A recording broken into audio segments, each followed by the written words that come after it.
Over the last 10, 20 years, we've seen the way that the web has completely transformed other industries, particularly information industries, media industries, and increasingly the service industries. Yeah. And one of the patterns that we've seen through that is one, digitization, and two, in the process of digitization, we see a shift from highly centralized models where production is dominated by a tiny number of huge producers, to models where disaggregated, many small producers can actually outperform those models. So all we see happening now is that same shift, the same shift we've seen in YouTube, in Wikipedia, in Airbnb, that same shift is now coming to the way we produce physical things. If you speak to the house builders, they won't touch anything certainly less than 30 units. But actually there's many, tiny plots of land out there. So for example, we'll see small developers, housing associations with better tools.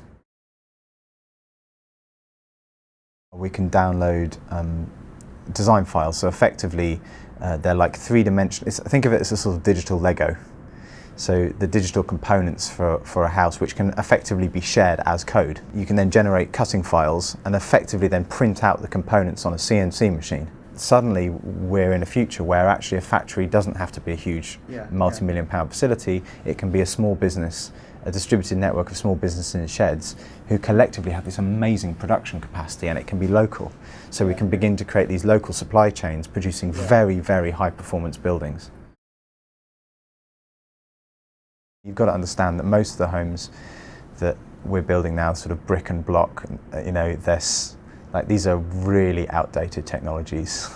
And of course prefabrication has a bad name because of how we associate it with the kind of the post-war prefabs, which is a very kind of scraping the bottom of the barrel, production-minded, supply-side thing. What we're now able to do with these machines and with the software that runs them is effectively make very high performance homes that are kind of like a car chassis actually. Very robust, it's going to last for a long time, you can replace all the parts, but crucially each one can be customized at a very, very low cost. What we are building from the kind of micro housing end is what we believe is the first digital distributed supply chain for homes. So a very vertically integrated, digitized workflow from design through to manufacture, through to assembly, through to use, which is digitized all the way through, a very simple shared supply chain, but into which many, many companies can plug their services, be they lending, be they manufacturing, be they building.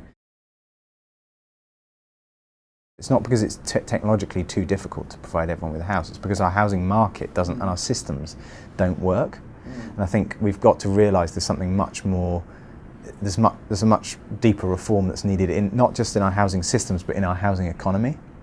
Something has to change, and I think, again, I wouldn't want to sit in the seat of government right now on this issue because they are caught in a zugzwang, right? All moves lose. Which is they allow house prices to keep escalating and more debt to keep pouring into the system. It can't go on forever. It will crash. So in a way it makes the market easier to disrupt if we can create space. And so what we're saying is, yes, that old industry will always be there, and that's fine, but also we should be focusing as many policies, technologies and thinking as we can onto saying, what's the other sector? What's this other sector that actually can rise up and meet supply? And we need that sector to be much more politically viable. It needs to be popular. It needs to be much more resilient. It needs to be much more counter-cyclical. In other words, much less dependent on debt cycles. And it needs to be much more fine-grained.